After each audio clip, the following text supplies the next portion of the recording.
اعوذ باللہ من الشیطان الرجیم بسم اللہ الرحمن الرحیم اللہم صلی علی محمد وآل محمد۔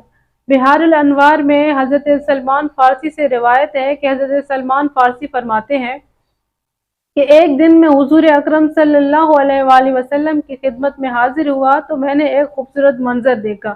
میں نے دیکھا کہ آپ صلی اللہ علیہ وآلہ وسلم اپنے دونوں شہزادوں امام حسن اور امام حسین علیہ الصلوۃ والسلام کو کھانا کھلا رہے۔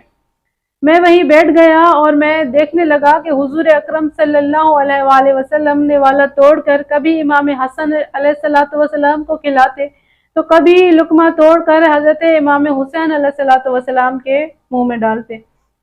جب آپ حسن اور حسین کو کھانا کھلانے کے بعد فارغ ہو گئے تو حضرت امام حسن علیہ الصلوۃ والسلام کو اپنے کاندھے پر بٹھایا اور امام حسین علیہ الصلوۃ والسلام کو اپنی گود میں بٹھایا، اور پھر میری طرف مخاطب ہو کے مجھ سے پوچھنے لگے کہ سلمان بتاؤ، کیا تم حسن اور حسین سے محبت کرتے ہو؟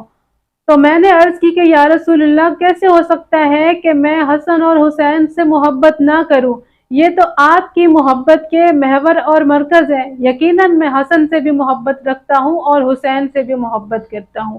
تو آپ صلی اللہ علیہ وآلہ وسلم نے فرمایا کہ جو حسن اور حسین سے محبت کرے تو گویا اس نے مجھ سے محبت کی، اور جس نے مجھ سے محبت کی تو اس نے اللہ سے محبت کی۔ اللہم صلی علی محمد وآل محمد۔